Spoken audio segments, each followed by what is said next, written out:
Hey everybody, we're here, NHL edition, 5 for Talking. I'm here with Caps. He is the captain and the Grizzly Adams of this show. So NHL edition, we're going to jump into it. I'm not wasting any time. I don't know if you have anything to say about this, but I'm sure you do. Tom Wilson and New York Rangers. I mean, we didn't do an episode last week, so this is like 2 weeks in the making. You should explain it. So Tom Wilson got into a scuffle over a guy bumping into the goalie. It was Buchnevich, if that's how you pronounce his name. And he punched him in the back of the head, which is, I don't think that was the thing that what went wrong. They got into a scuffle in the corner after, and then Panarin with no helmet on, he absolutely ragdolled him, and then picked him up again off the floor and did it again. So, the Rangers weren't happy about it, and it led to a lot of fights in the next game.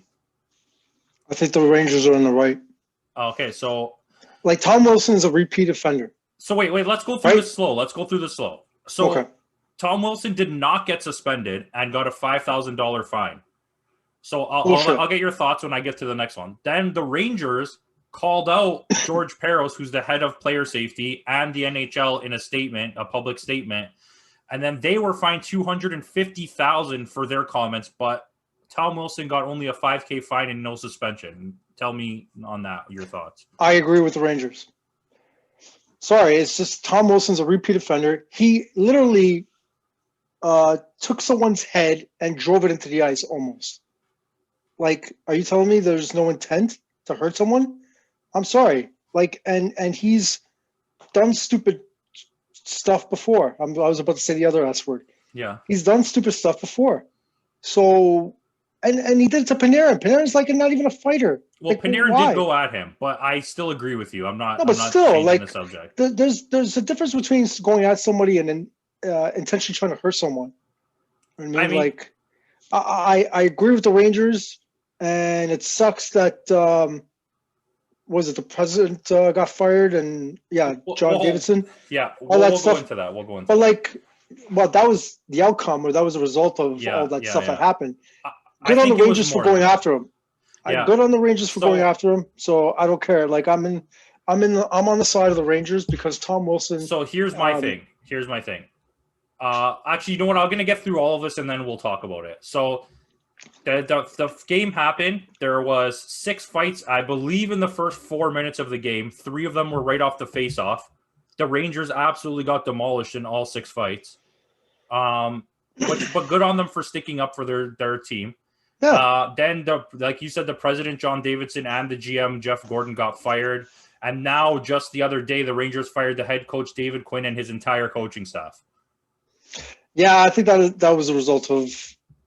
I think all the Rangers of the firings... The Rangers should have done better. I don't think they had the season that they wanted. But... I think all of that stuff was a result of them... not just that situation, all the firings were because the team didn't do well and they weren't built properly to handle the situation. But I think that it's kind of hard to say because the Rangers would have made the playoffs in any other division except the one they were in. Possibly. And really realistically, so my thoughts on the $250,000 fine is the NHL went a little bit overboard, but I still believe what the Rangers meant was right, but it's still at the end of the day a business, and you can't just decide one day you're going to call out your bosses in public without talking to them in private first, and they deserve to be fined for it. What they did was right, but they deserve the fine. But $250,000 is a lot of money. That's kind of ridiculous on the NHL. I understand where you're coming from, but I guess the only reason why they called them out in public is because they didn't get what they wanted in private. No, they didn't do private. They went immediately to a public statement. That's why it turned out the way it did. No, the fact is the outcome is that Tom Wilson only got fined and did not get suspended. Yes, but that was the outcome, right? Yes, but a repeat offender or not, he could have done way worse things. And I'm not sticking up for him, but what he even said is true. He tried not to punch anybody or hit anybody because he knew that nobody on the ice was a fighter. So Fair enough, but he drove someone's head into the ice. He didn't drive anyone's head into the ice. Yeah, I was. Watch the replay. He almost did it to Panarin. He didn't. He drove Panarin's head to the ice. Do you know what driving someone's head into the ice is? That would be holding. Yes, I know exactly what it means. That would be holding his head like this and hitting him into the ice. That's driving someone's head into the ice. He was holding him by the shirt and he threw him on the ground. That's exactly what he did. No, he didn't. I'm not arguing with you that what he did was right.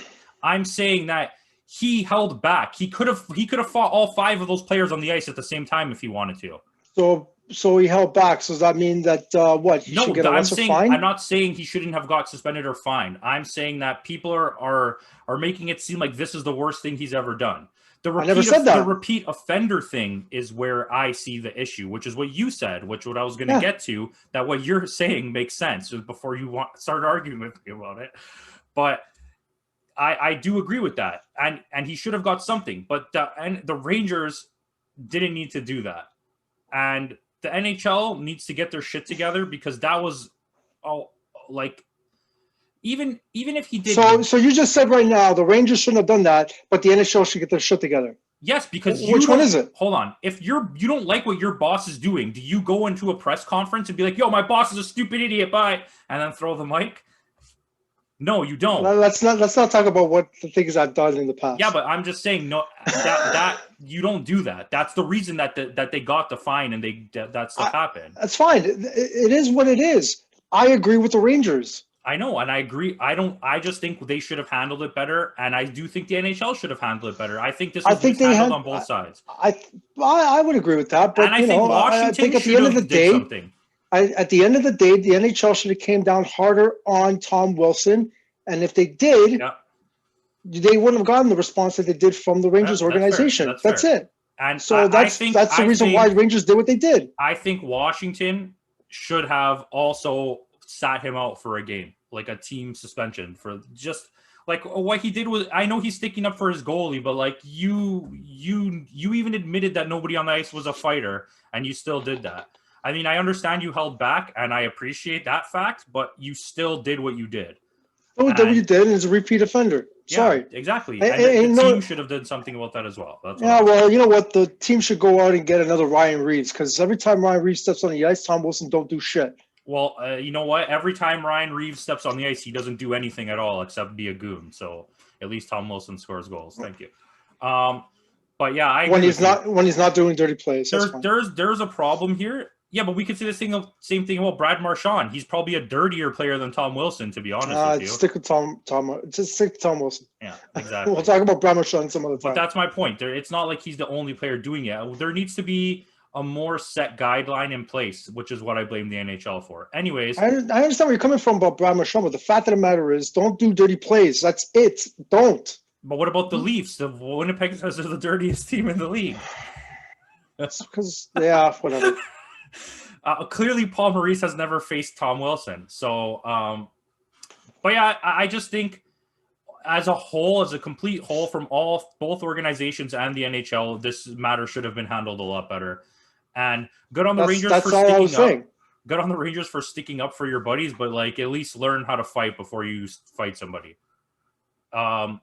So I guess that's all I have there. I'm glad they're rebuilding their coaching staff because they looked like they were lost. So playoffs, we're not talking Leafs because I know you don't want to. So I specifically made sure you knew about this yesterday. Mm-hmm. What do you think is the best playoff series for the first round? And what do you think is going to be the, like, entertainment wise, what do you think will be the worst? Leafs, Canadians not included. I think Edmonton and Winnipeg will be pretty entertaining. I think Pittsburgh and New York is going to be all right. I think they're all going to be sort of entertaining in itself, like in their own way. Washington, Boston will probably be the best one. So for me, I have Washington, Boston. For me, my because you got Chara facing his old team. Yeah. My two big ones here for like that I think are going to be like really good hockey is Florida, Tampa Bay, and Boston, Washington. I think because Boston Washington is going to be like a fight fest, and Florida Tampa Bay is going to be just like skill all over the place. And honestly, I don't think it's going to be the worst series, but I think by far the least entertaining series is going to be Winnipeg and Edmonton, because outside of McDavid and Draisaitl being there, there's nothing else there that I want to watch. And Carolina Nashville doesn't seem like it's going to be very entertaining either. I think, okay, when me, you, and Bargo talked about the Canadian division and why it's so high scoring and the defense is so horrible, I do worry that once they go down to the States and they start facing some of these teams in the States, that they're going to have a harder time winning or just, whatever it is, making a series out of it. This is the reason why I didn't want to discuss beliefs.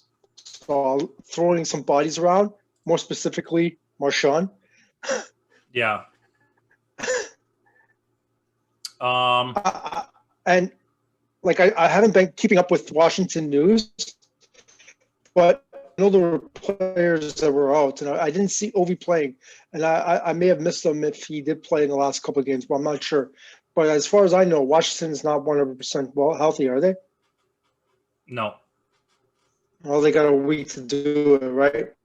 So we'll see what happens. I think the most intriguing out of all of them is going to probably be Washington, Boston. I think so too. I agree with that. Like I said, maybe I'm just excited to watch Florida versus Tampa Bay, my personal self, but I think that's going to be the good one. Vegas and Minnesota was probably going to be good too, considering like what's been happening lately. Colorado, St. Louis, I'm not excited for, because St. Louis is probably the worst team in the NHL that's in the playoffs. Not on paper, just regular season, but they did get a bunch of people back. Tarasenko and is back, and we'll see how that goes. Realistically, I think we have the best. If it breaks down how this playoff bracket that we have is actual, I believe this is the NHL one. We have the best side because we have the.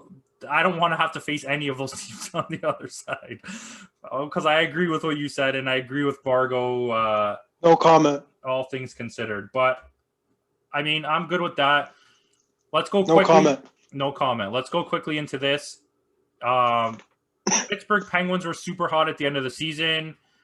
In the last 17 games, they went 13-4, and with winning their last 3 games in a row and taking first place in the division. And I believe they were in third before that.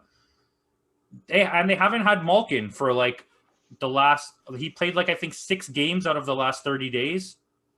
So, I mean, they look pretty dangerous going into the playoffs. But I still think he back for playoffs or no? Yeah, I believe he's back. He's going to be back for game 1. Is he? But I mean, I don't trust their different defense. Well, it looks like Crosby turned back the clock a little bit. Yeah, you said good things about them. You said good things about them in the last episode that we talked, and it looks like it's coming true. It's so funny. We did not like Cody CC when he was here, and he was not a good fit on the team. He was not a good fit as a partner of Riley's in Pittsburgh. Like, he's playing so well. I think he's like a plus 18. He's got I don't know, like almost 20 points, and good on him. I guess some things work out, some things don't, but he's doing very well down there. I didn't see how well Kapanen's doing down there, but Crosby has seemed to turn back the clock.